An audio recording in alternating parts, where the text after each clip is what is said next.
All right, so back to one of our top stories. Tensions in Eastern Europe are reaching a new breaking point after Russian President Vladimir Putin recognized the independence of two breakaway regions in Ukraine.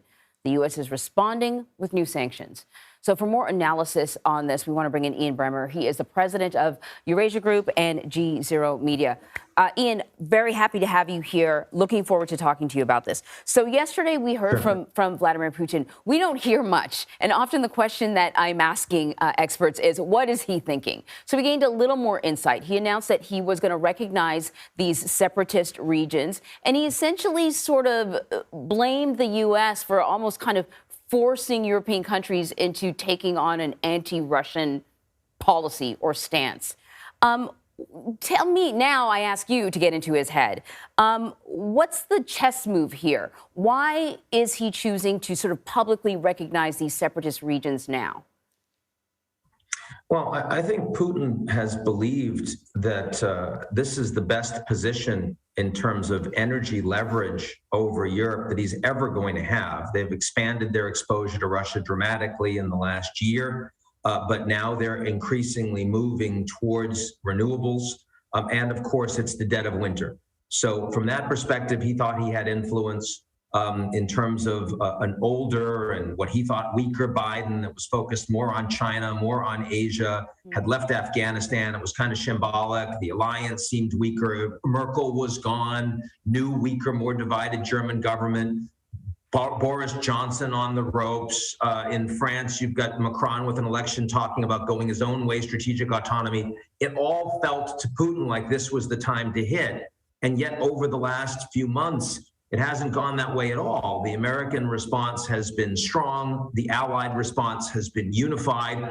And he hasn't gotten really much of anything in terms of the negotiations strategy that he's had. And furthermore, President Zelensky in Ukraine hasn't backed down one bit in terms of the Russian demands as made publicly. So Putin took a look at all the sanctions that were on board. And I want to be clear that never mind the sanctions that are coming today, the maximum sanctions that the Americans and Europeans would be prepared to put on Russia if they invade Ukraine, if Kiev is gone, if the government is in exile, if tens of thousands of Ukrainians die, the maximum sanctions would be the greatest sanctions ever put on a major power since the collapse of the Soviet Union, and yet they would be a little less severe than the sanctions that are presently being placed on Iran.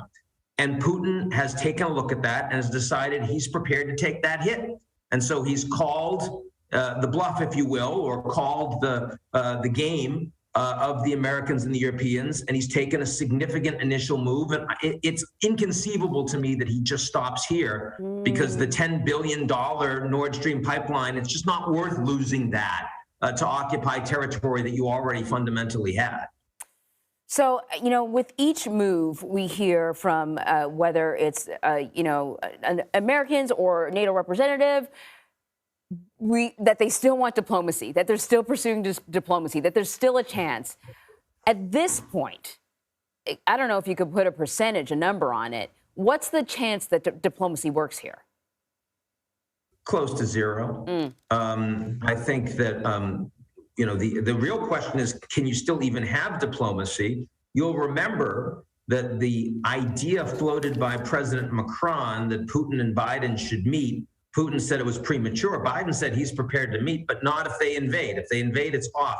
Tony Blinken's supposed to meet with Lavrov later this week, the Russian foreign minister, but only if they don't invade. So the first thing is that the Americans have to actually make a policy decision of whether what the Russians have just done with military troops on Ukrainian territory, and they were not there before, is that a de facto invasion? And if it is, diplomacy is over between the Americans and the Russians. Maybe it's not. Maybe they can get around that one, and the Americans or the French or others will still engage. But the fact is, it's pretty clear, given the cost to Russia, that there's nothing that's going to be offered to the Russians at this point in the game that will be adequate for them to say, okay, we've got a deal. Now, there is one other possibility in the near future, and that is, I want to make it very clear, when Putin went to Beijing, he got the strongest joint statement that he's ever achieved from Chinese President Xi Jinping, aligning those two countries on global security.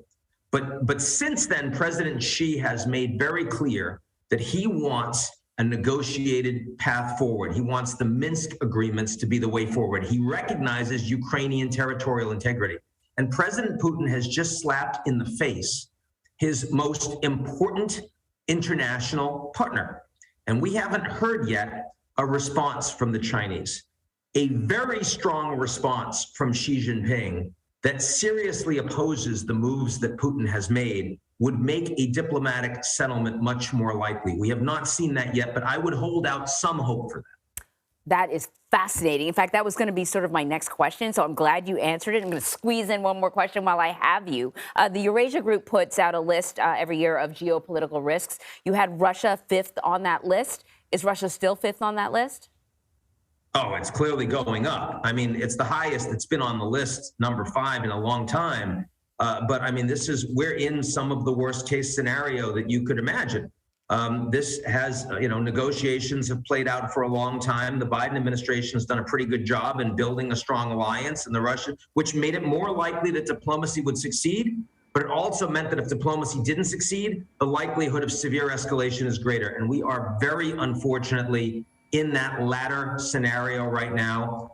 We have entered into a new Cold War with Russia. And it's hard to put too fine a point on that. That's not an environment we want to be in. Let me ask you very quickly, because I've heard other people say this, and I've heard people push back that Russia today is not the Soviet Union. And so calling it a new Cold War, it may be an exaggeration, but you say no.